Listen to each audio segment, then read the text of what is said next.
Okay, good evening and welcome to the first event of the academic year hosted by the Sabrin Center for Free Enterprise. I'm Murray Sabrin, and I'm pleased that you're here to hear what I think will be an outstanding presentation by Professor Joe Salerno. Before I introduce Professor Salerno, who's a native of New Jersey, I'd like you to meet our new dean, Dean Ed Petkis, who comes from our faculty from the Marketing Convening Group. Ed? Thanks, Murray.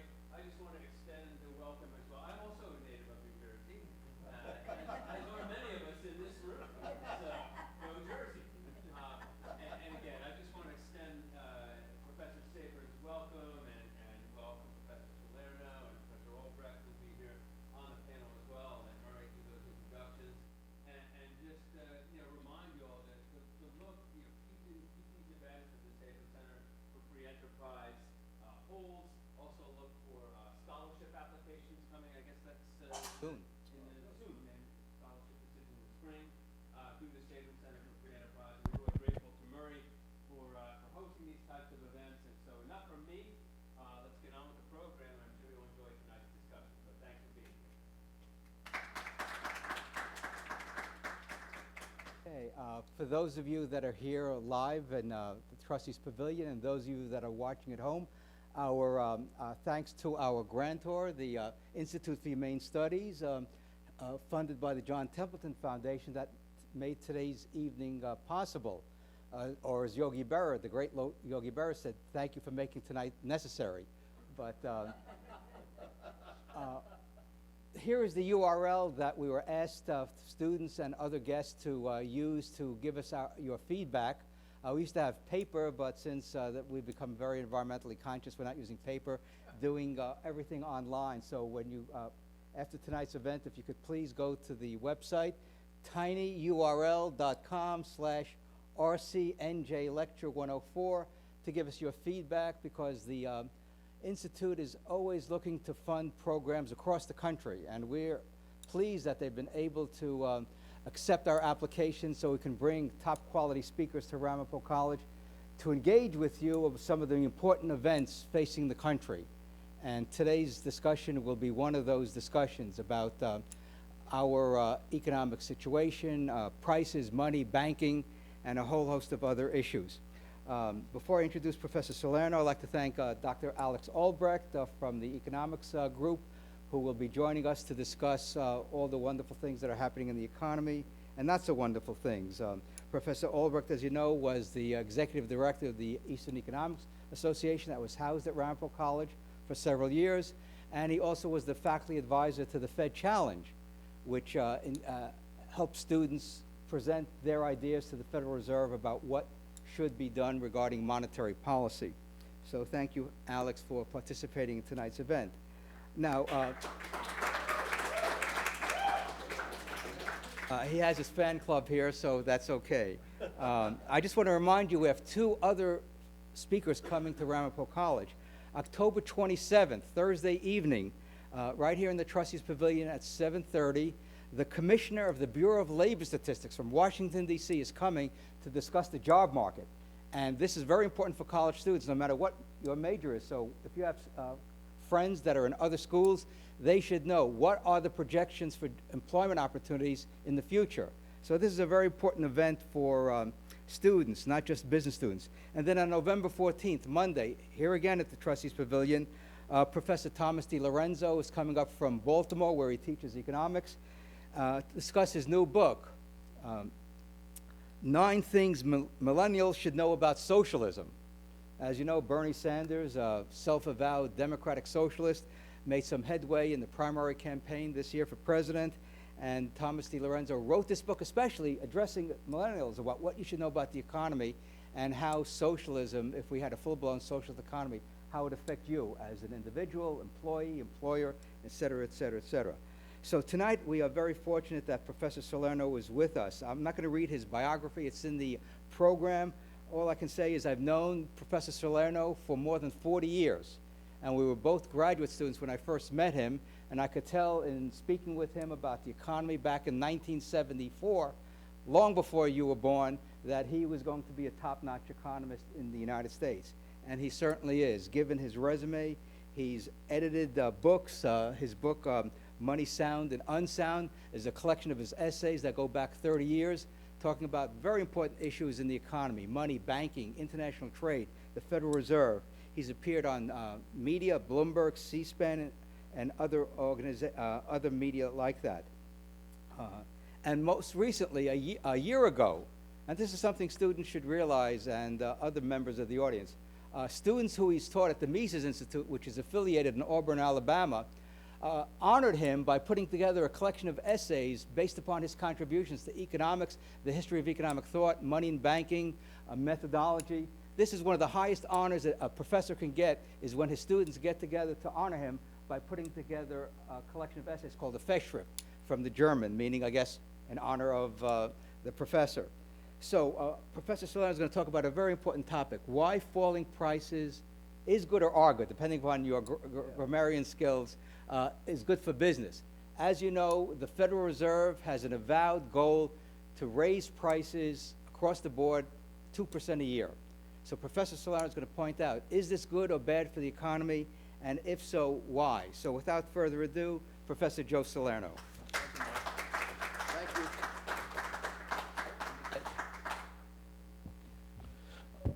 Thank you to the Dean and to Dr. Sabrin. What Murray omitted to tell you was that when we did meet 40 years ago, I was in a teenagers speaking program, and he was one of the judges. So, I don't know if I can live up to Dr. Sabrin's introduction, but one thing I think I can say is that I'll be a little bit more exciting than the vice presidential debate tonight. I think that's, though I don't know. I'll let you be the judge of that. Let me just start by drawing your attention to something that affects you all right now. So even as we stand here, this dollar bill, okay, the proper term is the Federal Reserve note, is changing in value.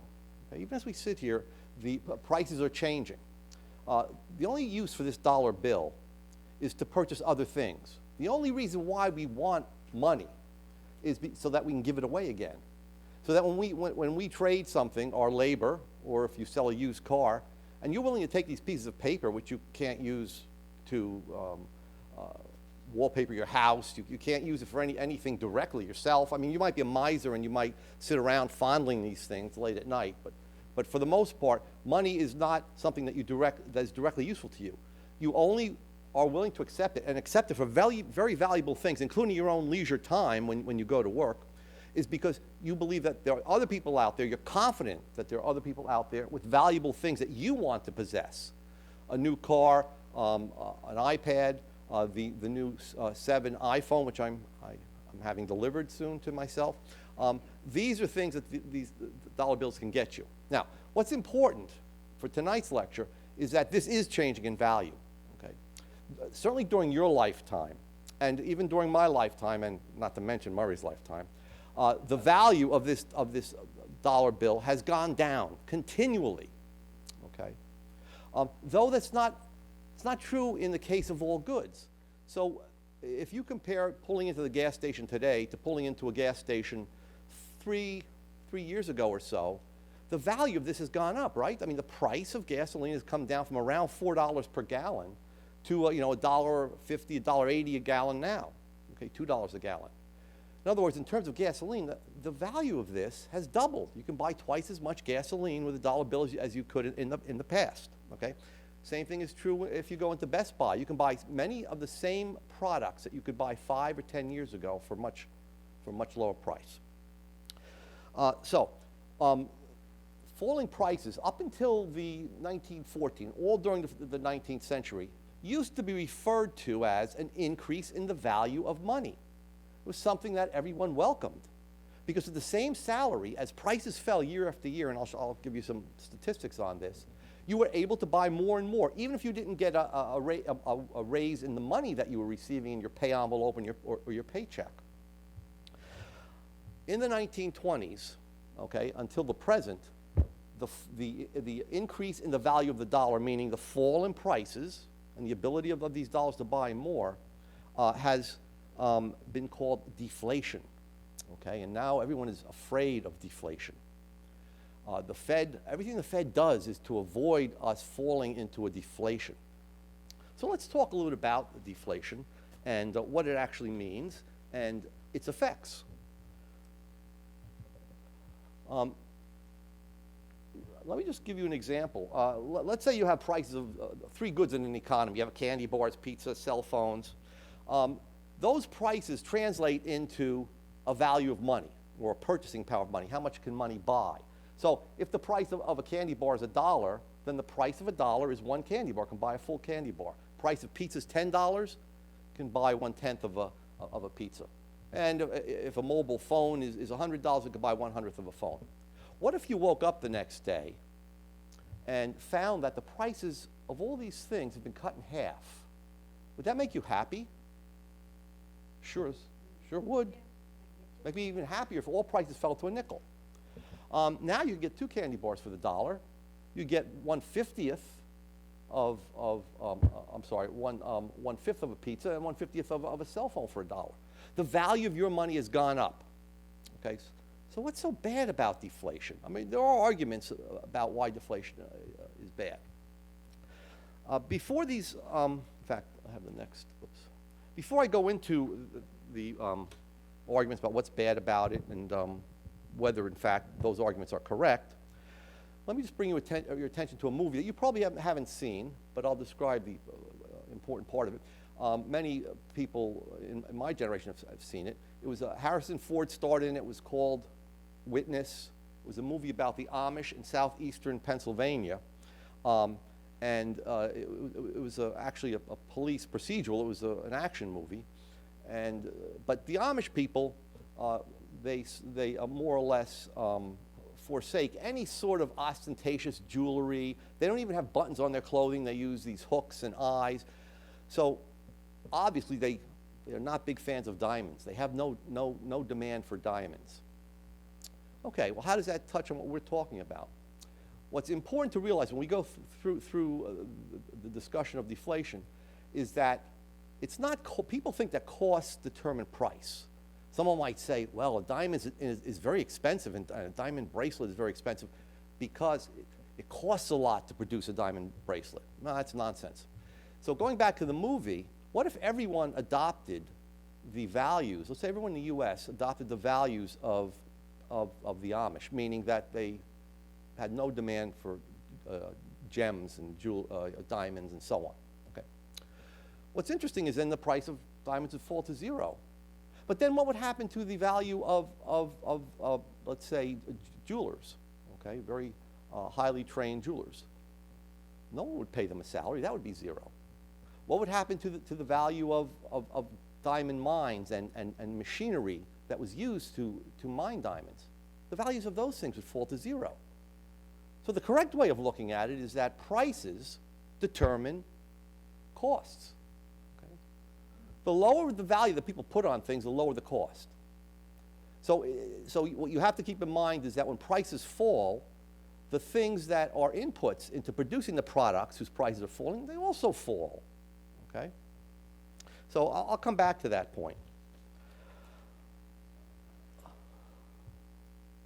So there are a number of different kinds of deflation, kinds of falling prices. One is called growth deflation, and I'll explain what that is. That's very important in U.S. history. Another is called cash building deflation, which is when people want to hold more cash, okay, maybe because they want to take a precaution against the future, or they're afraid they're going to lose their job, or businesses are afraid they're not going to get a big profit. Okay, and we'll talk about something called speculative deflation, when people expect prices to fall. Look, if you're going to buy a car, if you intend to purchase an automobile, and the price of it today is $30,000, and you strongly expect that, let's say, we're not going to have any more tariffs on cars, that cars will be able to be imported to the U.S. without taxing them, well then, let's say you expect prices to fall, to be cut in half next year. You're going to hold money rather than spending it on cars today. What you're going to do is then increase the amount of money that you hold. Speculating that, hey, I can buy more. My money's going to be worth more a year from now. So those are just different types of deflation. I'll talk about them in more detail. But basically, what causes deflation? Deflation is, again, as I said, the value of money, okay? It's a change in the value of money, and it can be caused by either supply and demand. There's a supply of dollars in our world today, in the U.S. The Federal Reserve System, our central bank, is the only organization permitted to create new dollars, okay? And they can create them out of thin air. Actually, they create them in cyberspace, okay, at the Federal Reserve System. So they create them 3 or 4 blocks from my office at Pace University in New York City. And the way they do that, there's a desk. It's called the open market desk. There's 3 people that are sitting there manning computers. Every day from about 9 to 11 a.m. in the morning, they go online and they announce that they're going to open bidding for them buying government bonds and other types of bonds. So let's say a bank, and they deal with about 30 large Wall Street banks and bond dealers. So let's say they want to buy $1 billion worth of these bonds, okay, that is the government debt, during that period. So let's say they buy $100 million from one bank. How do they pay for that $100 million? The Federal Reserve System is not technically an agency of the government. They don't have an appropriation. They don't have a budget that's given by Congress, okay? So how do they pay for it? They simply print the money up. Actually, they don't just print the money up. They simply go into the account of the bank from whom they're purchasing the $100 million worth of bonds. And in that account, they tell the bank, we are now adding $100 million. We're crediting your account. Banks keep their checking accounts at the Federal Reserve Bank, the regional Federal Reserve Bank, just as we keep our checking accounts at regular banks. So the bank is told by the Federal Reserve System, by the open market trading desk, that we have now added, with a few keystrokes, $100 million to your account, which means now you can begin that day lending out $100 million more dollars by simply creating new checking accounts. That's how new money gets into the system. It can be created costlessly and instantaneously by a stroke of the keyboard. Okay, so that's the supply of money. What about the demand for money? You and I control the demand for money. There's 2 ways to demand money. One is when you sell things. When you sell things, including your labor on the job market, but anything that you sell. If you sell things at a flea market, if you sell used automobile, what you're doing is at least temporarily demanding money. Okay, that's one way to demand money. The other way to demand money is to hold money and not rush out and spend it right away. So after you get your income, now you're all sitting here with money in your wallets and your checking accounts. You are actively demanding money, okay? So there's 2 parts of demand for money, either selling goods and getting money in exchange from other people, or simply holding money and not rushing out and spending it on the vending machines or the restaurants in this area, okay? So what determines prices, or the overall prices in the economy, which is the value of money, is simply supply and demand, okay? Which is what determines the price of everything else. The iPhone 7, McDonald's hamburgers, even illegal goods like heroin and so on, okay? Supply and demand. Okay, now I want to talk about a little bit about the history of deflation, okay? The myth is that if prices fall, or let me step back, if there's not a sufficient quantity of money constantly added to the economy, we will not be able to have economic growth. There won't be enough new money to buy all the new goods that are coming onto the market, okay? So economic growth is going to be very, very slow, and prices are going to fall because new goods are coming onto the market, prices are falling. That is discouraging businesses from creating even more growth, and as a result, we all suffer. What's the reality? Reality is that falling prices are the effect of technological improvement, okay, finding cheaper ways to produce goods, or producing new and different goods, and adding that to the amount of goods on the market. And when you do that, that naturally lowers prices. And I'll give you some examples of that in a moment. Also, when you build new capital goods, like, for example, when Kia or some other car company installs robots to assemble its cars, and they can assemble more cars per day, that also increases productivity and increases economic growth. So, economic growth simply means that the supplies of goods and services over time are growing. And the only way that businesses can sell those goods to you and me, okay, is to lower the prices, because we only have a certain amount of money. So if the amount of money in the economy is not increased, prices will naturally fall. And I'll give you examples of that. Now, does that mean that profits disappear if prices fall? No, of course not. Okay. The reason is that costs are also falling. Okay? If you use a new technology, if you use more productive machinery that make your laborers produce more per hour, the cost of producing those goods go down. So businesses are not just worried about what's happening to their product prices. They're worrying about what's happening to their costs.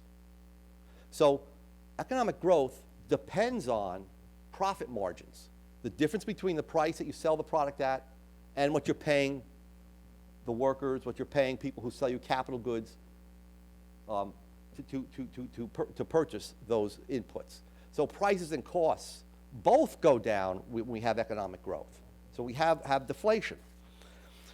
The example I want to give you is, let's go back. Let's take the U.S. The U.S., before the Civil War, was still an agricultural country. Okay? After the Civil War, and particularly after 1870, until 1914, the U.S. grew to be the greatest industrial power in the world, okay? Outstripping old countries like Germany, Great Britain, and France. What happened during that time? Were prices going up? Were people experiencing the same things that we've experienced in our lifetimes, continually rising prices? No, in fact, prices were falling every year, okay? Prices fell by about 30% in 16 years. So every year, the price of automobiles or the price of horses were less. The price of farm equipment was less. The price of clothing was less. Prices continually fell during that period. They fell about almost 2% a year, okay? And during that time, did that discourage economic growth? If you look, you'll see that real GDP, which is the total amount of goods and services produced in an economy in a given year, that actually grew. That went up by 85%, or 5% per year. Okay. Now, the falling prices did not discourage the economic growth. In fact, that was what allowed everyone to benefit from economic growth. Lower prices meant that everyone, even people who were on fixed incomes, could buy more and more with their dollars. The value of their dollars were going up continually. That is what we call good deflation. Sometimes it's called benign deflation, because it's a natural part of the process of growth. So it's wrong when you hear even the economists or Fed economists saying, in order to have economic growth, of course we have to have rising prices. No, it's actually the other way around. Economic growth, okay, causes falling prices. The greater the supply of goods and services, the lower prices are. And I will give you just a few more statistics, and then we'll jump to what's happening today. Wholesale prices dropped 34% during the period from 1870, when we went back, we were on paper money to fight the Civil War. Okay? Every war is so expensive that governments always turn to paying for it, not by raising taxes, but by printing paper money. So both the Confederacy and the Union printed a lot of paper money during the Civil War. And so Congress decided in 1870 that we were going to go back to a gold standard, and by 1879 we were back on a gold standard, and that's when prices started to fall. Okay? Consumption jumped.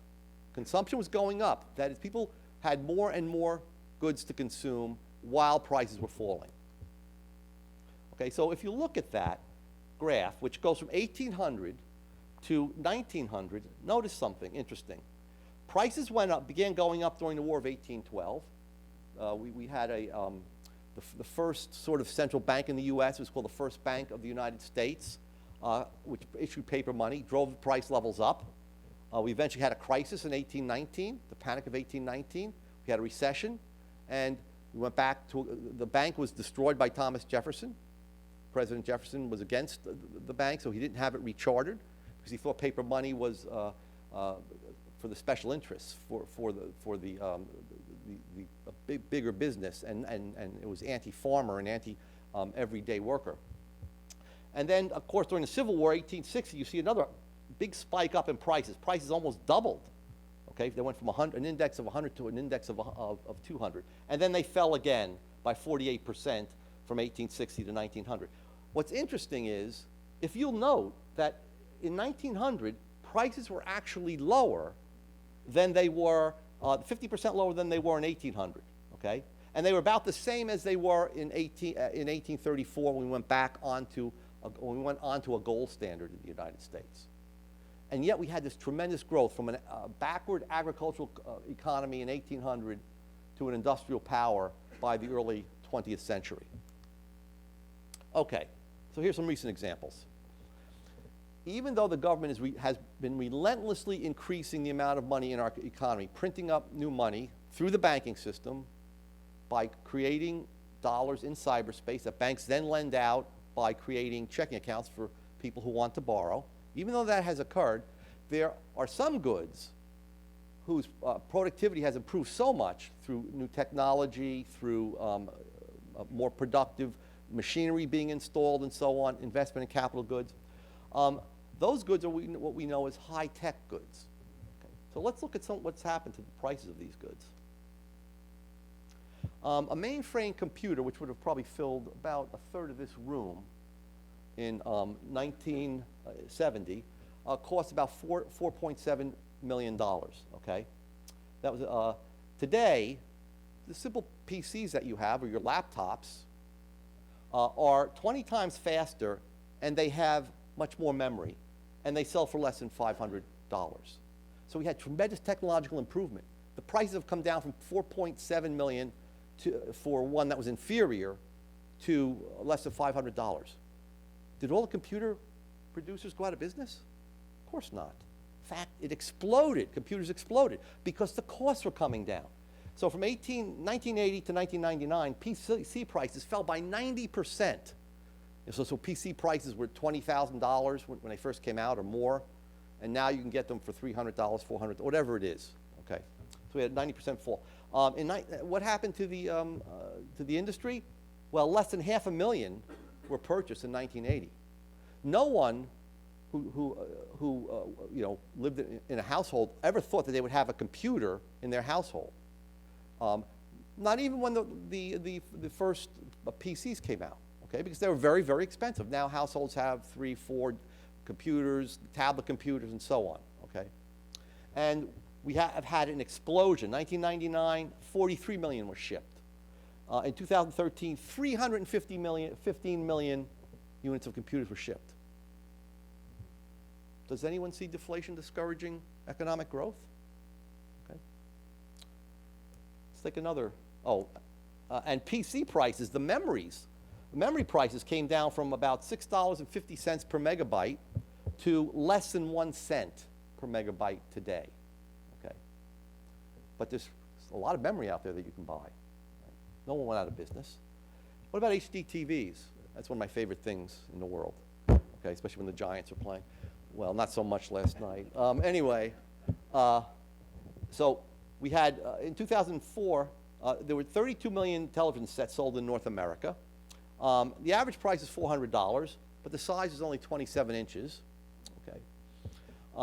By 2015, 43 million TV sets were sold in North America. Price was $460, the average price, okay, of all the different sizes. And the average size was much bigger. So the price per diagonal inch fell from $14 to $12, and yet we've had an explosion, again, in HD TVs, all right? What I'm telling you is that falling prices is good for business, especially because it forces them to lower their costs, to improve technology, and it's good for consumers. You shouldn't fear falling prices, okay? If I had my way, I'd like to see all prices at a nickel. Long-term prices, in 1990, if you wanted to buy the first HD TV from Japan was $36,000, okay? And it wasn't very good quality. And today you can get them for less than $500, okay? What about laser eye surgery? Well, let me make a note here that laser eye surgery is not covered by any sort of Medicare, Medicaid, or private insurance, okay? It's a cosmetic considered a cosmetic procedure from almost everybody. It's interesting that even though all other healthcare prices have gone up, these prices have come down, okay? But again, you had to pay about $4,000 per eye when it was first approved by the FDA back in the 1990s, okay?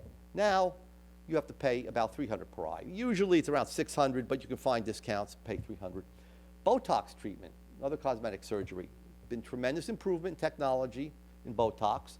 It's gone from $365 to you know, between $100 and $150. And you get the idea, liposuction has come down, okay? So wherever there's been technological improvement, wherever the number of goods has increased more than the supply of money, even though the government is increasing money, okay, prices have come down. Now, if the U.S. government, if the central bank, the Federal Reserve System, stopped increasing the money supply, okay, there would be an inevitable recession because there's been a lot of misinvestment, bad investments that have been made because the Federal Reserve is creating new money to push interest rates down to near zero, okay? Risk-adjusted interest rates are around zero. So that makes people borrow money and invest in crazy things that they shouldn't be investing in. So initially you would have a recession, but eventually, once you went back to a system where money supply didn't increase or increase very slowly like under the gold standard, all prices would be falling. Not just high-tech prices. The price of cars would be lower every year. The price of restaurant meals would be lower every year. The price of everything would be lower every year. But your wages wouldn't change because you'd become more and more productive, okay? Okay. Before I get to that, let me just say a few words about another argument against the deflation. And this has to do with recessions. Let me just get to that page. So the one myth is that when people hoard money, and they use the word hoard, which scares everybody, you know, when you hoard money and you don't spend it, okay, it reduces spending on goods and services. Therefore, people spend less, prices fall, businesses say, oh, I don't like falling prices, so they lay off their workers, they cut back on production, the economy goes into a recession. So the argument is that deflation leads to recession. Okay. But what does hoarding money mean? First of all, keep in mind that no one's going to just stop spending money altogether, because then you die. Okay? You need clothing, you need food, you need shelter to keep you alive. All that hoarding means is to hold more money than you have previously. Okay? It's a word that's used to scare people.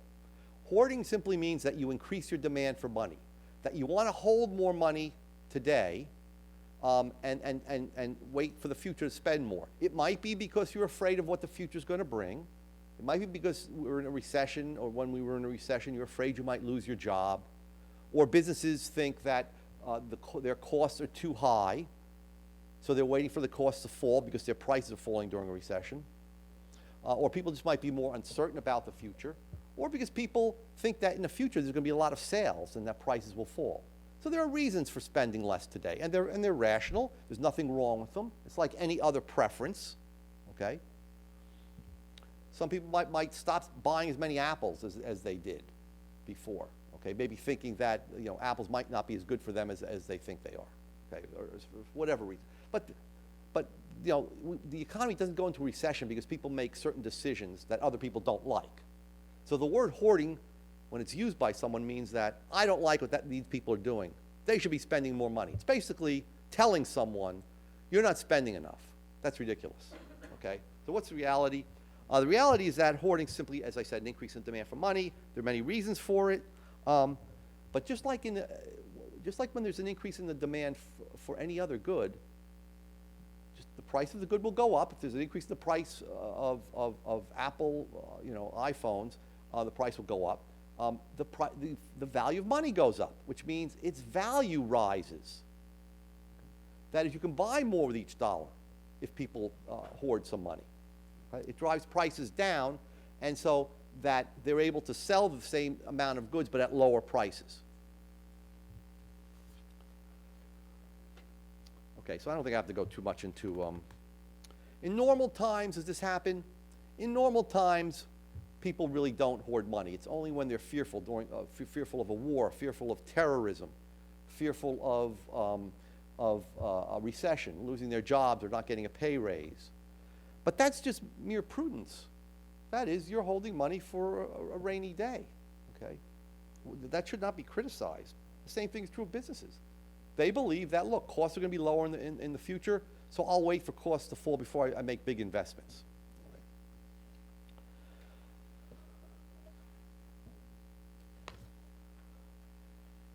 Okay, so that myth about hoarding is false. Now, there's another myth. It says that, well, if you, during a recession, if there's a recession and you hoard money, that makes things even worse, okay? It prolongs the recession, it intensifies the recession, it causes more unemployment, higher unemployment, more goods piling up, less goods being sold. Okay, what's the reality? Reality is that deflation is actually good for recession, because business people, entrepreneurs, okay, during a recession, what happens is that there are a lot of bad investments that have been made, okay? A lot of people have taken this new money that has been printed by government and have invested it unwisely at low interest rates. When the interest rate goes back up, when the government slows down the rate at which it's creating new money, at that point, there starts to be layoffs, okay? Some of these businesses which should have never been in existence go out of existence. But these businesses have used the new money to make wages higher, to make the prices of raw materials higher. So the entrepreneurs who are still in business and who are the ones who didn't take the new money and rush in and make bad investments, they wait. They say, I'm going to wait until prices come down. So when wages and prices fall to normal levels, okay, non-inflationary levels, at that point, their profit margins have been reestablished. With lower costs, they can now earn profits, and they begin to invest again. So deflation, which means allowing prices to fall to their natural levels, prices of houses, for example. For a long time, the housing market was in the doldrums because people were keeping the prices of houses very, very high, and the Fed was adding to that by keeping loan rates, mortgage rates, very, very low, okay? So you need, during recession, when people are pessimistic about their jobs, about their investments, and so on, what's the one thing that'll get rid of that pessimism? Well, we'll get rid of that pessimism is when they see that the prices of the things they're buying are now lower. So people will begin to buy houses again, they'll begin to buy appliances again when the prices have fallen back to what they consider to be normal levels. Businesses will start hiring workers again, and so on, when they see that the wage rates and the rents that they're paying come back to what they expect to be normal levels. And that will end the depression or the recession.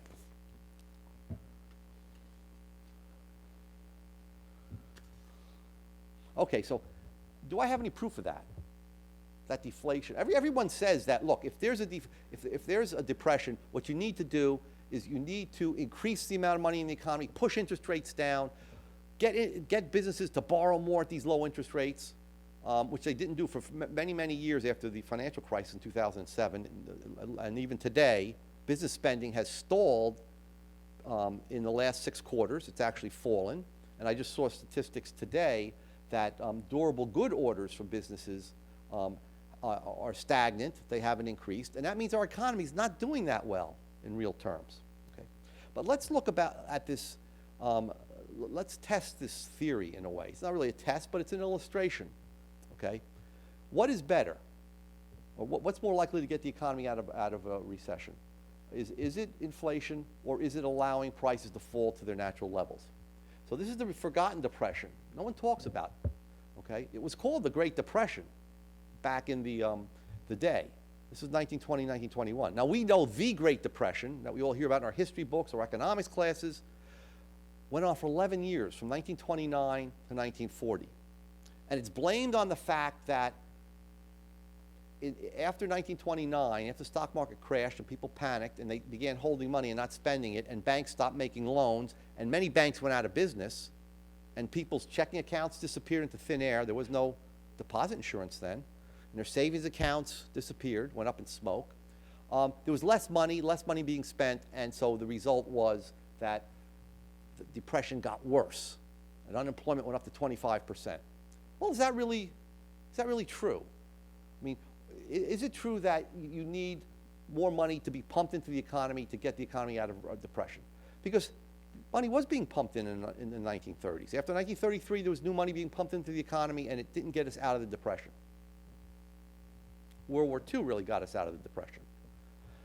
So let's take a look. There was an inflationary boom. The Federal Reserve System during World War I, okay, the Federal Reserve System, our central bank, came into existence in 1914. It was we were the last major country to have a central bank. So it came into existence, immediately began to print new money, to lower reserve requirements, to allow banks to loan more money out, more of their depositors' money out. And they increased the money supply from 1915 to 1919 by 15% per year, okay? Product prices shot up by about 15% per year. That's a very high inflation rate. Prices go up 15% every year. Now they're going up, according to the government, by a little bit less than 2% per year. From 1970 to 1920, consumer prices, if you just focus on consumer prices, went up by 14%. It was a very deep depression, okay? There were a lot of people laid off.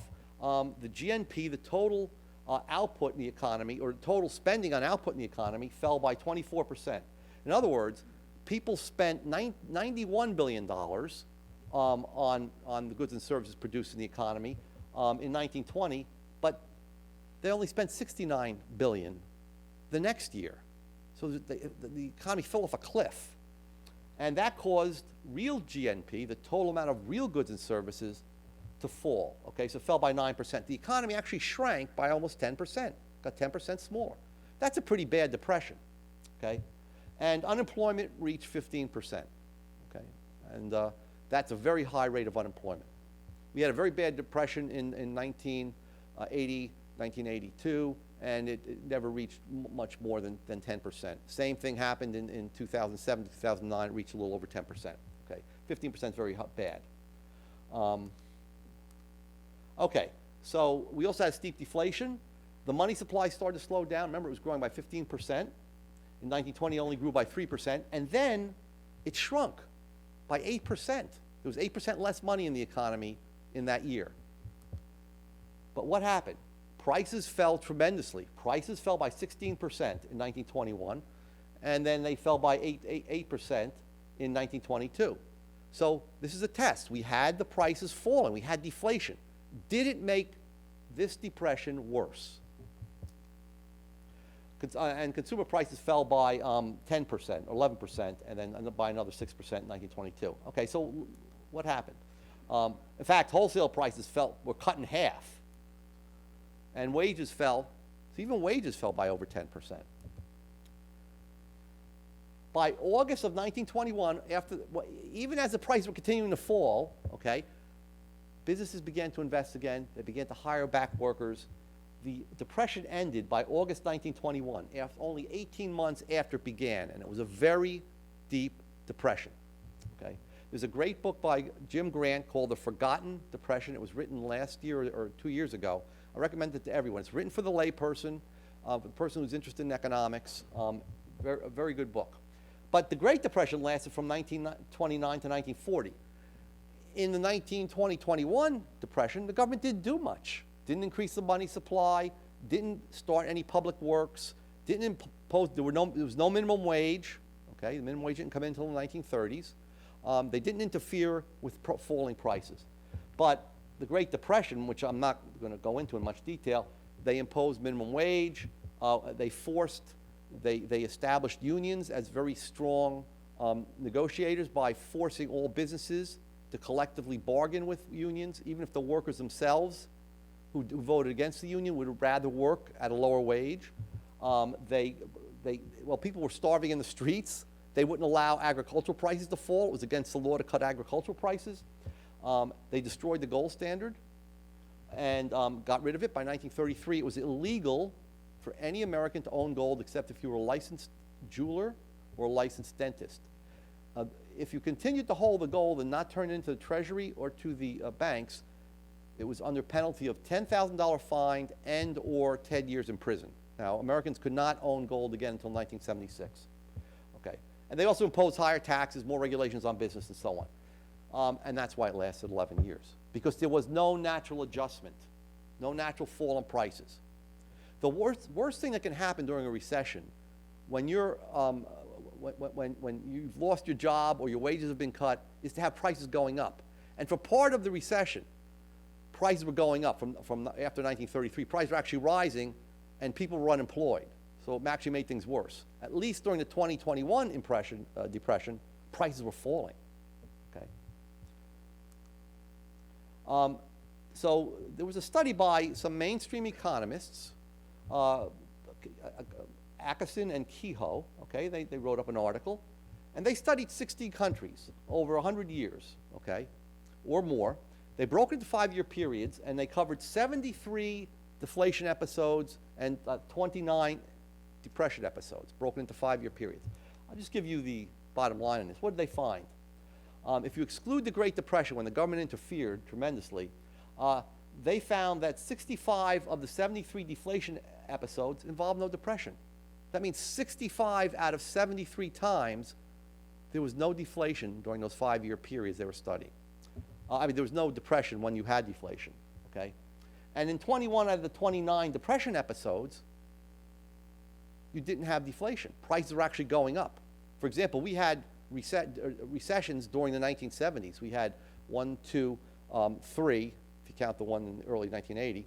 We had 3 recessions, but prices were going up tremendously, okay? We had inflation, okay? What did they conclude? Well, that's their statement. The data suggests that deflation is not closely related to depressions. And they say a broad historical look finds more periods of deflation with reasonable growth than depression, and many more periods of depression with inflation than deflation, okay? So they say that it virtually shows no link between deflation and depression. Now, let me get to the present day. Let me talk a little bit about deflation phobia. Most economists, certainly government economists, certainly the Federal Reserve, central bankers, they all want you to believe that deflation is bad. They all want you to fear deflation. That's what deflation phobia is, okay? There's a Greek word for it. Remember, every sort of syndrome or malady that people find always has a fancy Latin or Greek name for it. And so I don't know how to even pronounce that, but the pronunciation is there. So they promote fear among the public that, look, we're always on the verge of falling into a deflation, okay? And once we have a deflation, you're going to lose your job. We're going to have depression, okay? Your standard of living is going to fall. And that's to cover their inflationary policies. They want a reason for continually increasing the money supply. They have these so-called unconventional monetary policies, which I'll mention again, inflation targeting. So now, it used to be that the job of the central bank was to keep prices from rising or falling, to keep them stable at 0, okay? Now, they claim that their duty is to keep prices rising 2% per year. That is, to cause the value of your money to fall 2% every year. Now, what's their reasoning? The reasoning is, we don't want to get too close to having deflation. If it goes too low, suddenly it could plunge into falling prices, okay? So we have inflation targeting. Now, that's formal in many European countries. In the US, it's an informal policy that the Fed says they follow it, but there's no law that tells them they have to follow that. The Fed they like to keep interest rates at 0, and in Europe now, in many countries, they're actually negative, okay? People are paying to get people to borrow their money. As you're paying 0.5% or 0.4% to get someone to borrow from you. Quantitative easing, which means just increasing the money supply by buying long-term bonds at a fixed amount every year. For a while, we'll show this, we had quantitative easing in the US, which was like $80 billion per month. That is buying $80 billion worth of bonds by simply going into the computer, adding reserves to the accounts of banks, and then having the banks loan that money out. Who started the latest round of deflation phobia? It was Alan Greenspan when he was the chairman of the Fed. he made this pronouncement. No one was thinking about deflation, actually a little bit before he made this announcement, but he made an announcement, and everybody used to listen to Alan Greenspan. They couldn't understand what he was saying. He didn't know what he was saying. So when Alan Greenspan talked about the bubble, he said, we don't have a bubble. If we did have a bubble, we wouldn't know that we did. And if we did know that we had a bubble, there's nothing that we could do about it. Okay, that's Fed speak, okay? So he's basically saying, hey, don't blame the bubble on me, even though he was increasing the money supplies, I'll show you, very rapidly from 2001 to 2005. Okay. So he made a statement, and he always made these cryptic statements. He said, a further drop in inflation would be an unwelcome development. A further drop in inflation. So everybody in the press started saying, what's he talking about? A further drop in inflation would be unwelcome. What's so bad about having prices go up at a lower rate? What's wrong with that? He then, this is all during April, he then later on said there's a minor probability, this is when he was, when the Fed Open Market Committee, the policy-making arm of the Federal Reserve System, they meet every 6 weeks or so. He said there'd be a minor probability that an unwelcome substantial fall in inflation outweighed the risk of higher inflation. They use this word unwelcome. What does this mean? I mean, do people really want to have rising prices? Finally, later in April, he testified by Congress, and he says, we see no credible possibility that we will at any point run out of monetary ammunition to address problems of deflation. So now he uses the word. No one was talking about deflation. Actually, Ben Bernanke, in a speech called Deflation, making sure it doesn't happen here, a few months before Greenspan, he said, so having said deflation in the U.S. is highly unlikely, so in the speech he said, it's unlikely we'll ever have deflation in the U.S. He says, I would be imprudent to rule out the possibility altogether. So now they're very carefully planting seeds of doubt with business and so on, that we could have a deflation. It's unlikely, but we may have one. And then went on and said, we have all the tools to fight deflation. Okay. The media jumps on this. These are some of the articles I found back from 2001, 2002. Look at these. The deflation monster still lives. These are actual articles you can find on the internet. And in respected blogs and in respected newspapers and so on. The specter of deflation. Why we should fear deflation. The deflation boogeyman haunts the Fed. And so on. The greatest threat facing the U.S. economy, deflation. All of a sudden, people are talking about deflation. Everyone's afraid of deflation, of falling prices, which I showed you were benign and even helpful during a recession. Okay. So anyway, they were talking about this while, from the beginning of 2001 to the end of 2005, Alan Greenspan and the Fed increased the money supply by about 50%. They went from $4 trillion in our checking accounts and currency in our pockets to $6 trillion in the space of 5 years. That's about, depending on what measure you look of the money supply, there's different ways of measuring the money supply, that's about $1 billion per week. They were adding $1 billion per week to the money supply while the Fed, Greenspan, Bernanke were talking about deflation, okay? And we know when people get more money, when they get more loans from banks, they spend it. And that increases spending in the economy, and that tends to increase prices. So what happened? The Fed, after the bust, the bubble, we know the bubble burst.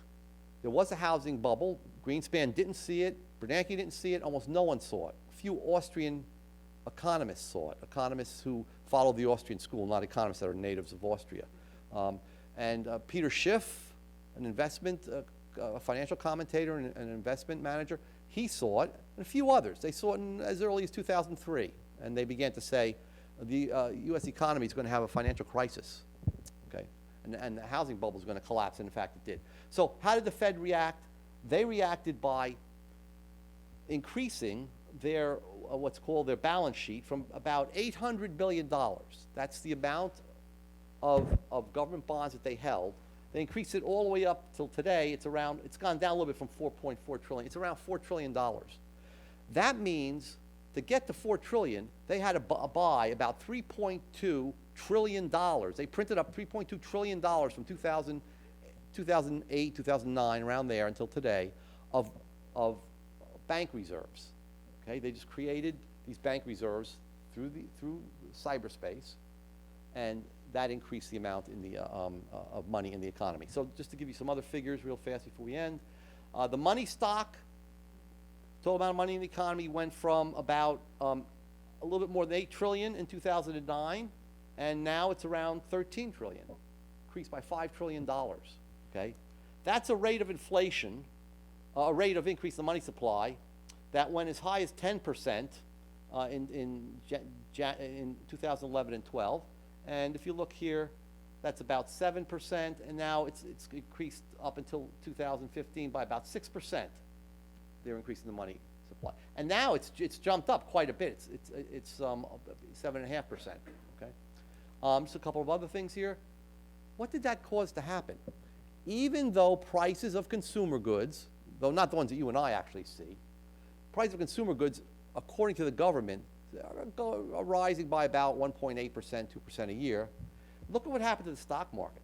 The stock market went from around 8,000 to over 18,000 from 2009. There is certainly a boom in the stock market, and maybe even a bubble. A bubble means that people buy stocks only so they can sell them later, okay, that they're turning them over quickly. There's a bubble in the stock market. Now here is the home prices for 20 major cities. You can see that from 2000 to around 2006, Alan Greenspan and the Fed increased the money supply and pushed double the prices of houses, okay? It's a huge housing bubble. He claimed there was no bubble, he couldn't see it, and even if he did, he couldn't do anything about it. Stop increasing the money supply, that's what you can do about it. And then, of course, housing prices fell during the financial crisis, but they never came back to what they were, okay? That's when the Fed began printing new money to stop the price of housing from falling, and now houses are almost back near where they were at the top of the bubble. And there's just a few other things I want to say. Just to close this. Our economy is extremely unstable at this point. There are banks like Deutsche Bank, which has tens of trillions of dollars of derivatives, that if they lose these bets, all banks are interconnected now. A huge bank like Deutsche Bank failing may cause failures in the United States. The Fed would try to stop it. We don't know if they'll be able to without a financial crisis. The economy seems to be slowing down. Business investment, non-residential investment has fallen the last 6 quarters. The labor market has recovered. The unemployment rate went to about 4.9%. But notice that Janet Yellen and the FOMC, even though there was 3 people who dissented, 3 of the committee of 12 members believe that she should have raised interest rates. But she's afraid to raise interest rates from a quarter of a point to a half a point. And the markets are afraid of that too. Now she's claiming that the Fed will raise interest rates, which in effect would slightly slow down the rate of increase in the money supply, that they'll do it in December. Well, we'll see about that, and we'll see the reaction to what happened of the markets to that. We are living on cheap money right now. There have been a lot of malinvestments in the economy. Any incident, any event that has wide-ranging effects could cause a financial crisis. We haven't had much inflation, okay? That is in measured terms, okay? But we have had inflation in commodities. We have had inflation in the housing market, tremendous inflation in the stock market. Bond prices are extremely high because obviously bond prices move up when interest rates move down. My prognosis for the future is that is not good, no matter who is elected president. I mean, it's going to be very difficult to get out of this situation. One last thing, there is a lot of mortgage-backed assets that the Fed bought. They're toxic, meaning that they're unlikely that they'll ever be paid back, these packages of mortgages. It's back there. Let me see if I can go back. It's trillions. Here, mortgage-backed security. So it's that middle purple line there. So maybe it's 8 trillion about? Could it be 1 trillion? Yeah, could be about 1 trillion. It's gotten bigger. Yeah. So how are they going to?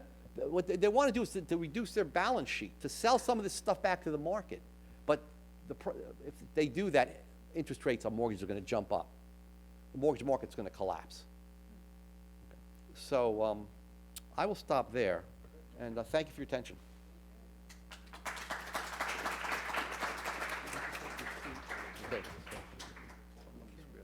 Alex, you want to come up and we'll begin the discussion? And those of you that have 3x5 cards, if you have a question, this young lady will be able to pick it up and hand it over to me so we can ask the questions of our panelists. I was very interested in your deflation of liposuction, Botox, eye surgery. I was looking for hair transplants. I wanted to know what was going on in that area of the economy, because that certainly interests me to be a customer. I forgot to mention, Professor Salerno spoke at Ramapo College 30 years ago when we were both young and handsome. And I was a teenager. And since he's here today, that means his next appearance will be in 2046. So please mark your calendar. He'll be back in 30 years. And hopefully the Fed may figure out what to do next. So what I'd like to do now is have a discussion with Professor Albrecht, who, as you know, was the faculty advisor to the Fed Challenge students, and with Professor Salerno to sort out some of these things. So let me go up here and we can begin the discussion. So as Professor Salerno pointed out, Janet Yellen had a news conference 2 weeks ago when the Fed met at its regular meeting to talk about what's going to happen with interest rates, and decided not to raise interest rates. If you recall, in December of last year, they raised interest rates and the stock market went down nearly 10% in 2 months. So the stock market is very sensitive to increase in interest rates. Now, at that time, the Fed said it will raise interest rates 4 times in 2016. Well, here it is, almost the end of 2016, and they haven't raised rates. So the question that I have to Alex, because you know some of the players at the Federal Reserve, is what are they thinking there? What's your insight into what they think is happening with interest rates, the economy, and financial markets? Well, they're afraid to do anything to spook the markets, right? Yeah. And that's essentially what it is. And they have a fear of deflation. Now, in some ways in your talk, there are good types of deflation, right? There's decreases in prices because of growth and increases in productivity and so forth. But what they're worried about is Krugman's paradox of thrift, right? So if you know that prices are going to fall in the future, you start holding your money and not spending it now, and then prices start to fall, and then, well, okay, I was right, prices are falling, so I better not spend money because it'll be cheaper later, and everybody starts to hoard money, right? So that's what a central bank is worried, essentially irrational hoarding of money that leads to a paradox of thrift. So the question, when you look through history is, we have had periods of deflation, but why are we having those periods of deflation? There's some good and there's some not so good, right? The Fed, though, seems to think that any type of deflation is bad. In fact, they tend to view inflation as a good thing. And you can probably reach back to a paper by Erica Grosjean on grease and sand effects in the labor market, which says not only should we have inflation, but that paper looked at the optimal level of inflation, which is 1% to 2%, right? So think about it this way. There's 2 ways your salary can decline if prices are declining, right? The first one is to cut everybody's paycheck. Or another way is a more subtle way is as prices around you are rising, if you don't get a raise, then your purchasing power is going down, so you're in effect getting a pay cut, except it's less painful because you don't quite notice it as much. And a lot of employment contracts are sticky in the downward sense that cutting people's pay is very difficult to do. If you do that, people get pissed, right? And That's a technical term. that's a very technical term, right? And so you have morale problems at work. You have people that will start to steal. I mean, all sorts of these other side things happen when people's salaries get cut. So for a whole host of reasons, the Fed doesn't like to see deflation. In fact, they like that 1% to 2% range, probably because it greases the labor market pretty well. So the paradox of thrift, Joe, that was one of the reasons given in the 1930s that the depression lasted so long. So what's your take on the paradox of thrift? Well, I guess what what Alex said, I understand the argument that if people expect prices to fall, they're not going to spend today, but then as prices fall because of their lack of spending, then you don't spend tomorrow because, again, prices are falling and you're expecting more. But the point is, just like with the stock speculator who wants to make sure, he doesn't think stocks are going to go up forever. He thinks that, well, he wants to get the top. And that's what people want to do with deflation. As I mentioned, first of all, everybody has to spend a minimum to stay alive. But beyond that, people don't want to miss the bottom of the market. If you're looking at that automobile and prices are falling, you're going to say to yourself, yeah, I want to get this at the bottom. I'm not going to wait until it turns up. So we did see that in 1920, 21. Prices were falling tremendously. They fell off a cliff. As I said, wholesale prices fell by 56%. But once everyone has expectations about how low prices can go, no one is naive enough to think they're going to go to zero. Okay, so at some point, some people will start buying. Others may have lower expectations, but as some people start buying, it slows down the rate that they're falling, and more people will start buying. So I think the phenomenon is there, but I don't think ultimately it prevents recovery from a depression. Let's put it that way. But that's just a minor difference. And then the paradox of thrift is that as people try to save more, they, in a way, reduce through the multiplier. They reduce consumption and real output. And as they actually try to save more, they actually wind up saving less because income goes down, and so that they consume and they save less. I don't think that multiplier. The multiplier is very, very low. They've estimated it, the Keynesian multiplier. I myself don't think it's a useful tool of analysis. But even the people who believe in it say it's 1.2 or 1.5, the fiscal multiplier. So, Alex, let me ask you this.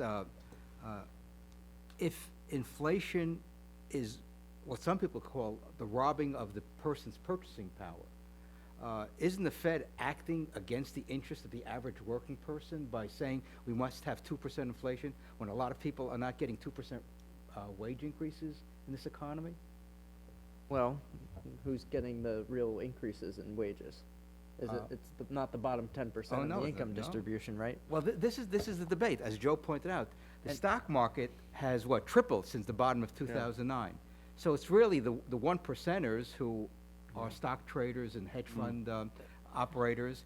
And the interesting thing is, during the Great Depression, for students, the stock market went up, 4 times from 1933 to 1937, even though we had, 15% unemployment. So you can have a vibrant stock market because, as Joe pointed out, easy money. And we've had a repeat of that, as Yogi Berra would say, deja vu again. And so we know what happened. We had another major severe downturn in 1937 as the Fed got worried about higher prices in the economy, even though we had inflation. So the question is, what is the Fed going to do? What do you think the Fed's going to do? Well, I don't know what the Fed's going to do. No one does. No one knows. I don't And think no Janet one, Yellen and no, knows. and no one does, really. Most interesting person I'd like to hear from is Akerlof, who's married to Janet Yellen. Yeah. He probably has the best idea, and he's not allowed to talk. What you're seeing for the students in here is a classic debate between Austrian economics, which is more supply side, and Keynesian economics, which is more aggregate demand side. And Keynesians say, shift out the aggregate demand function in order to prop up demand. And I'm not really a Keynesian, although I tend to play one at these events and on TV. You do a good job. But in some ways, you have to ask yourself the question, who's the master of the Fed? Right? Well, who does Janet Yellen report to? Well, Janet Yellen's one vote technically doesn't report to anyone except for the president every 4 years, who may or may not renominate her. But to me, the structure of the Federal Reserve, with who the governors are, they're 14-year terms. They're supposed to be insulated from politics. But that's 7 members of the FOMC. The other are the 5 bank presidents who are voting with New York, who always votes, and then the others rotate around among the 12 banks. Well, who do the bank presidents report to? Their boards of directors, which are made of people in the financial world, right? So the fact that the Fed tends to cater to financial markets is not really unsurprising when you look at the governance of the Fed. Now, how much do they cater to that, and how carefully do they pay attention to labor markets and what their influence on unemployment is? Well, in some ways, right, they're using basic finance. So for those of you in corporate finance 1, you undertake an investment project if your cost of borrowing is lower, right? Yes? Shaking your heads, yes? Okay, you kind of remember this in corporate finance 1. But at some point, when the Fed, you've essentially trimmed down the cost of borrowing that money to almost zero. That means any investment project essentially goes. Now, I'm not, a pure Keynesian, but I'm definitely not an Austrian economist. But all of you who are students kind of say, well, how would a bank operate? The most worthwhile project get funded first, then the next, then the next. By the time you get to the end, you've got anything goes. Except it really didn't, because if you look over the financial crisis, the Fed was lowering rates, and the banks were not loaning out money. In fact, the reserves that the banks were holding at the Fed, the reserve requirement was in binding. They were keeping more money at the Fed than they otherwise had to because they didn't want to ship it out. So usually what happens is you lower interest rates, banks have an incentive to loan more because people want to borrow more, but even the bank said this is ridiculous, we can't loan. So to answer your question, what's the Fed really doing? I think they're just too afraid to raise rates. Especially now, any sort of raising of rates and stock market panic, they would be seen as influencing the presidential election one way or another, and they definitely don't want to do that. So let's get back to this point. According to statistics I've seen, banks are holding $2 trillion in reserves at the Federal Reserve, which they're getting interest. That never happened before. It's only during this economic cycle that the Fed is paying interest on reserves, and so the banks have an incentive to hold money at the Fed, get a little bit of interest, rather than take the risk of lending money out. Right. So, Joe, what are the implications for the economy for this action by the Fed? I think that's it's pretty clear that you're getting less lending because people would rather have a risk-free return from the Fed, Even though it's minuscule. Even though it's minuscule, right? But people are holding government bonds in Europe Yeah, that are and paying negative negative interest, rates. So it's just and people now firms are now beginning, and I just wrote a little blog on this, blog post, are now beginning to store their money in the form of gold held in vaults in Europe. But I do want to mention the inequality thing. I agree with Alex that inequality has grown tremendously, probably leading up to the financial crisis and certainly after it. And the reason is the people that are gaining the most are those who are the crony capitalists, those who are most closely tied into the Fed. The Wall Street banks and so on. They're getting the big, even the companies that have been taken over by government during the financial crisis, they're getting big bonuses and so on, severance packages, and the regular workaday guy and gal are not benefiting at all. What I think has happened, real wages, are not recovering. What I think has happened is that since the mid-1990s, in the lead up to the tech dot-com bubble, and then throughout the housing bubble and so on, we've had so much wasted capital because of artificially low interest rates that I think that our capital stock hasn't grown or has actually diminished. Population has gone up, working population has gone up, and so that worker productivity has fallen. The Keynesians don't understand why, but the Austrians can point out that every boom and bust, every inflation and depression or recession brings about a misallocation of capital and overconsumption. That's something else I wanted to mention. Meaning this, that when people saw their prices of their houses going up so much, so rapidly, and the amounts of the capital gains on their 401ks, they cut back on their saving, and they began to use their houses through equity loans as ATM machines, and this destroyed capital because that was false wealth. Their houses weren't worth that much. The stocks weren't worth that much. And when they came back to earth, they found out that they were really undersaving. Well, so, go ahead. That's an interesting point, because I think the typical view of American households are that buy houses, they always go up in value.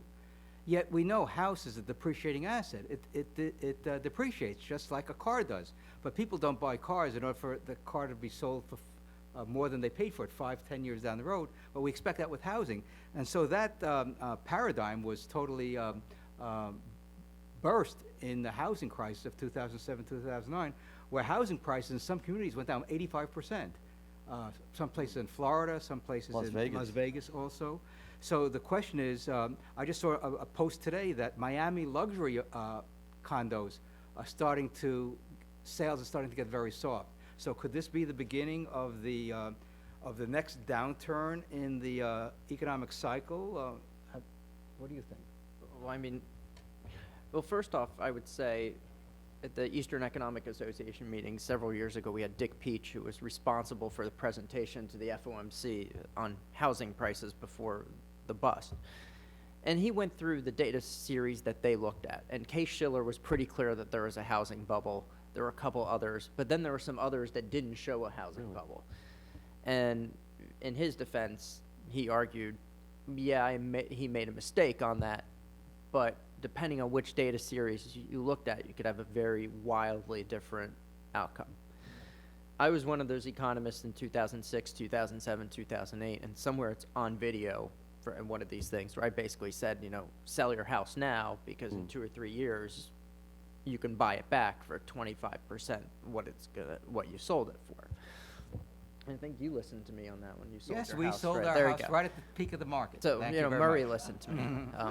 I'll send you a bill for that advice. I mean, I look at it from a perspective of a consumer around here. Yeah. When you start seeing, Westchester County is a good example. When you start seeing a lot of houses in Westchester County going for $700,000-800,000, and the average household income is $100,000, I kind of tend to follow what Stiglitz said. Banking is best when it's boring. And boring banking on a housing load is you take somebody's household income, you multiply it by 2.5, 3.5 if you're in a very high income area, and that's about what the outstanding mortgage balance should be. So you add a fifth to that, and so, you're 4 times income, right? When you start climbing to 8, 9, 10 times the factor of income, that's a problem. Now, New York City itself is a weird one because you have foreign investment that keep prices higher. So yes, you're going to buy a 400 square foot studio for $650,000 and so forth. But to me, we're once again headed to that. Now, I'm perfectly fine as a new homeowner because I'm about to refi my mortgage down to 3.25%. Great. Right? I'm thrilled with that. But Plus you have tenure. well, for the moment, at least. So, but the point is, we bought our house looking at that 2.5 to 3.5, and we lost a lot of houses to bidding wars. Wow. And it took 2 years to find a house, and, Ed lives up in just north of Westchester County, and, the housing market there is pretty rough too, and Karen's in Glen Rock and in Bergen County and so forth, and you're in Fort Lee.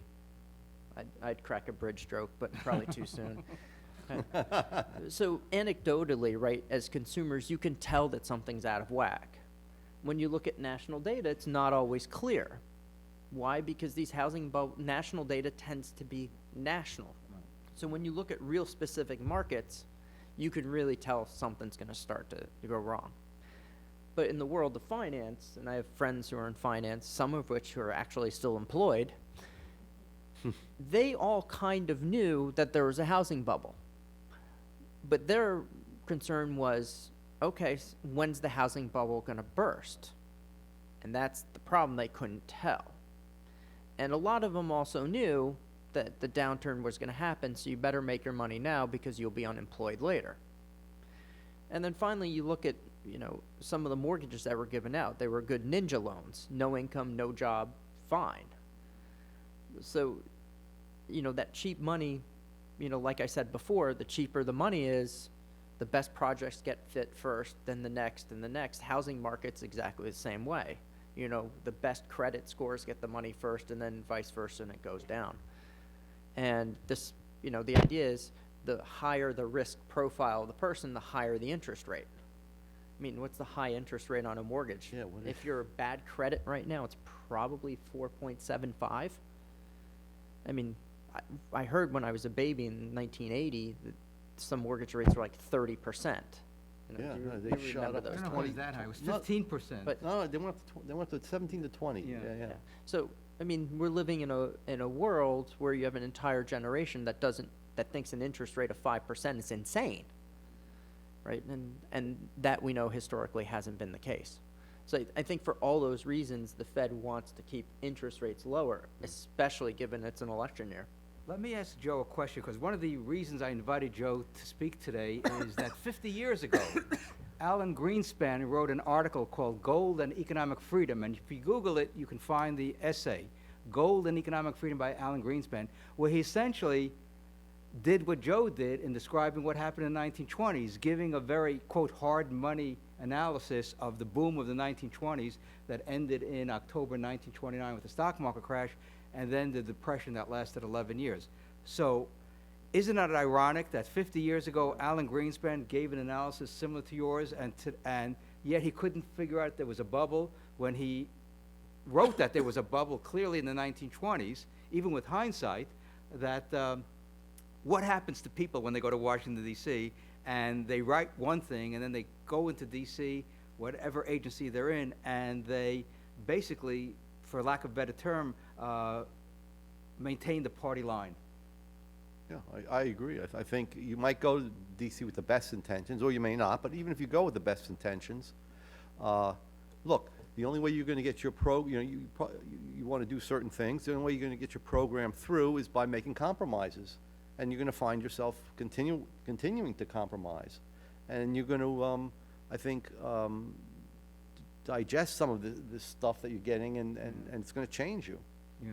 Well, it's interesting. Alan Greenspan, for those of you that don't know, became Fed chairman in June of 1987.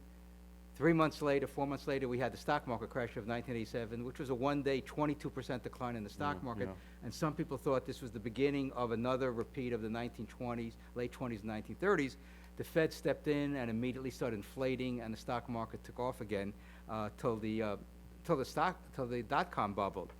Bernanke took over for Greenspan in 2006, and a couple of years later, the financial crisis took place, and Janet Yellen took over for Bernanke a couple of years ago.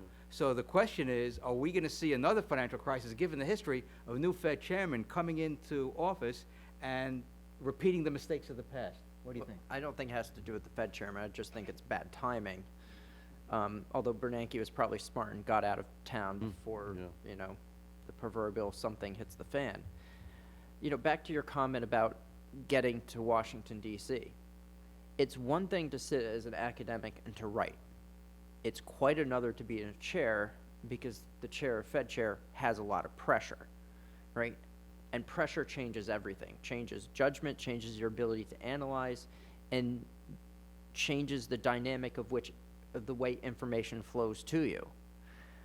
And, you know, you look from the president to the Speaker of the House to the chair of the Fed to all the head of major agencies, or if you want to even look to, you know, the president of the college, or even the dean of the business school. As you move up in the world, pressure changes, but easy decisions don't come up to you, right? So we could start simple, like the dean of the business school, right? Ed's kind of new with this, but he doesn't get the questions that the faculty can figure out the answers to, right? And the president of the college doesn't get the answers to questions, or have to answer questions where the answers are obvious. So by the time something gets up to their level, it's always murky. And you add pressure in there, and pressure changes everything. It's much easier to be a critic on the sideline. You know, I can tell you, I expect the stock market to drop soon. I expect the housing market to drop. But I'm on the board of directors of a mutual fund, and our job is to figure out when that happens and to pull the trigger on selling things right before that happens. In the meantime, we need to ride up because we have to respond to our investors. So I know the market's going to go down. I know all the fundamentals, and this is where, you know, we can agree. The question is timing. Yeah. And we as economists are not very good at the specific timing. We're good at general timing, but that 6 months could be $1 million to my investors. So we have to be specific in our timing. Well, let me ask you about timing, because that's an interesting point, because some analysts have used the yield curve. That is the length of time from short-term maturities to long-term maturities on bonds. And there is some empirical evidence that when the yield curve inverts, in other words, short-term rates go above long-term rates, that is the countdown to not only the recession, but a stock market decline. So, Joe, have you done any work in that area and have seen any research in that area? Because the things that I've seen are quite compelling. If you go back and look at the past few cycles, when the yield curve inverts, that is the prelude to a recession and stock market correction. Yeah, well, I mean, I don't like empirical tools that have no theoretical explanation, but that, in fact, does. That is that when the short-term rates shoot up, it means that the Fed is trying to tighten the money supply, is trying to reduce the rate of increase of the money supply. And at that point, then you're going to get these short-term rates jumping up initially, above longer-term rates of similar risk profiles. Well, another way of looking at the yield curve is you could think of the yield curve as a signal from what the market believes is going to happen, right? So when the yield curve inverts, the market is essentially starting to make a bet that we're going to go into recession. Now, right before the financial crisis, there was this idea in finance and economics that the market is never wrong, until they were really wrong with the financial crisis, right? So I tend not to believe or follow these empirical things too. I just kind of view the yield curve as, they're saying the yield curve is a predictor. It's just a nice fancy way of using data to say, well, this is what the market thinks going to happen. And if they start to think a recession's happening, then you wonder, is this going to be a self-fulfilling prophecy, and so forth. So I think the yield curve is just basically what the market thinks is going to happen, and the market, you know what the old adage, one person is very intelligent, but if a herd of people isn't so much, probably fits the stock market pretty well on some days. We just have a few minutes left, so let me ask this question, and I think we'll get an interesting response. In case you didn't notice, there's a presidential election coming up in, 4 weeks, 5 weeks, 5 weeks from today? And Joe, you said that it really doesn't matter who's elected, because this is already baked into the cake, so to speak, that the Fed has inflated the last several years, that there's going to be an inevitable correction in the economy, the stock market. So if you're a Clinton supporter, do you want Hillary to win and oversee a downturn in the economy? And if you're a Trump supporter, do you want to see Hillary to win so she can take the blame for what's coming down the pike?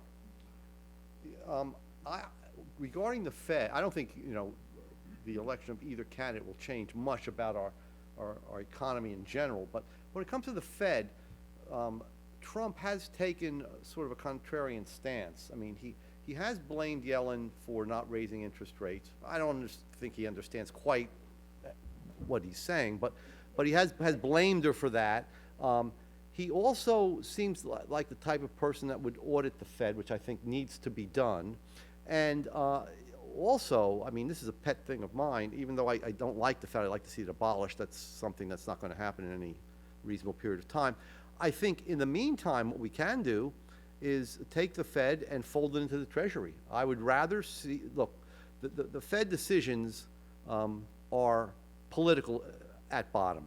I'd rather see it be transparently political. I'd rather see deficits just financed by the Fed printing up money. If we're going to have deficits, I'm against deficits, but if we're going to have it, I'd rather see it and have it so that all Americans see that, hey, the inflation or, a boom or whatever it is caused by the Fed, caused by the printing of money. And get rid Like they're doing in Venezuela right now. Yeah, just get rid of the hocus pocus of well-trained economists saying, well, this is quantitative easing, or this is credit easing, or we're twisting the yield curve. No, I'd rather just see that the quantity of money in the economy be the result of transparently political decisions. I think that would be better for all of us. Blatant money printing. Yeah, and just think of it, if you believe in democracy, then those decisions, why shouldn't they be made by Congress? Congress makes decisions about whether, or should make decisions about whether or not to go to war, about other things. Why should the control of the money supply be the one thing that we as voters do not have direct control over, or at least control through our representatives over? Now, that's a sort of a left-wing position. There's people called greenbackers that take Right, that and believe, right. but I think that's the first step towards going back to sound money, is to show that it's a political, decision. What's your response, Well, I think the Fed should be independent of politics. And if I've seen the behavior of the House of Representatives and the Senate recently, I'm even more buoyed by the fact that the central bank doesn't report to them. The audit the Fed thing is, we want to see what's on the books of the Fed and so forth. That's basically code for the House of Representatives trying to put political pressure on the Federal Reserve. I would think that the Fed should have to have an audit and publish what they're holding in assets and liabilities twice a year, maybe report to Congress, but Congress shouldn't be able to audit them whenever they feel like and use it as a weapon.